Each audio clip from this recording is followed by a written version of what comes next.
আউযুবিল্লাহি মিনাশ শাইতানিৰ ৰাজিম। বিসমিল্লাহিৰ ৰহমানিৰ ৰহিম।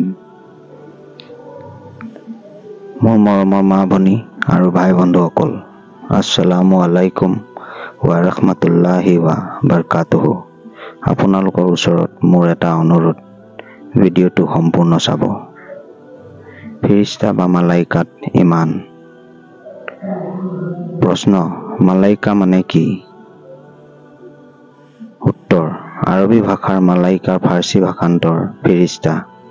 অসমীয়া, বাংলা, উৰ্দু, হিন্দী আদি ভাষাতো মালাইকাক ফেৰিস্তা বুলি কোৱা হয়।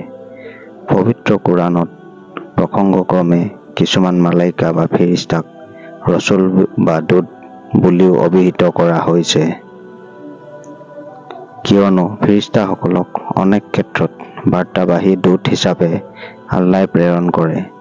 কিন্তু এই মালাইকা ৰচুলসকল মানৱ ৰচুলৰ দৰে নহয়। উভয়ৰ মাজত মৌলিক পাৰ্থক্য আছে। ইংৰাজীত মালাইকাক এঞ্জেলছ বুলি কোৱা হয়।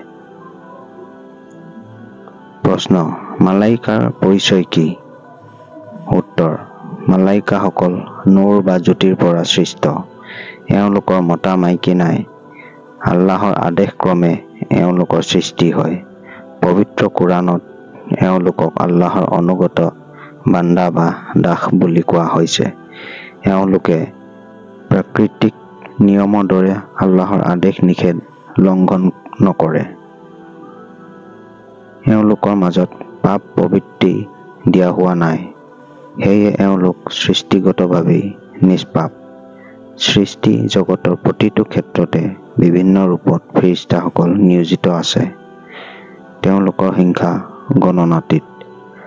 আল্লাহৰ আদেশত তেওঁলোকৰ সৃষ্টিহে হৈছে, কিন্তু এওঁলোক ধ্বংস বা মৃত্যুৰ সন্মুখীন হোৱা নাই। আল্লাহৰ সৃষ্টি জগত থাকে মানে এওঁলোক একে বয়স, একে শক্তি আৰু একে কৰ্ম তৎপৰতাৰে জীয়াই থাকিব। সমগ্ৰ সৃষ্টি ধ্বংস হোৱাৰ পাছতহে তেওঁলোকৰ অস্তিত্ব বিলুপ্ত হ'ব।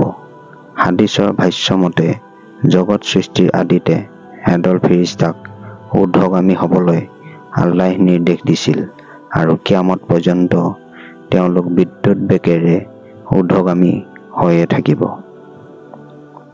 ইয়াৰ দ্বাৰা বুজা যায় যে বিশ্বজগতখন তীব্ৰ গতিৰে বহল বা সম্প্ৰসাৰিত হৈয়ে আছে, যিটো আজিৰ বৈজ্ঞানিক গৱেষণাত বিগ বেং থিয়ৰী বা মহাবিস্ফোৰণ তত্ত্বৰ মাধ্যমত অনুধাৱিত হৈছে।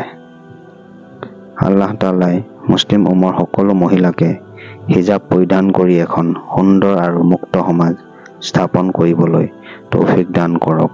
আমিন। আজিৰ ভিডিঅ'টো ইমানেই আছিল। পৰৱৰ্তী সময়ত আকৌ এটা নতুন ভিডিঅ' লৈ আপোনালোকৰ মাজত উপস্থিত হ'ম। তেন্তে আশা কৰিছোঁ মোৰ মৰমৰ বন্ধুসকল, আজিৰ এই ভিডিঅ'টো আপোনালোকৰ খুবেই পচন্দ হৈছে, আৰু পচন্দ হৈছে যদি ভিডিঅ'টোত এটা লাইক কৰি দিব। স্বভাৱৰ খাতিৰত ভিডিঅ'টো বেছিকৈ শ্বেয়াৰ কৰি দিব। মোৰ চেনেল ইছলামিক সবক ছাবস্ক্ৰাইব কৰি দিব। লগতে কাষত থকা বেল আইকনটো টিপি দিব, যাতে মই যেতিয়াই নতুন ভিডিঅ' আপলোড কৰিম তাৰ নটিফিকেশ্যন সকলোতকৈ আগত আপুনি পায়। আল্লাহ হাফিজ।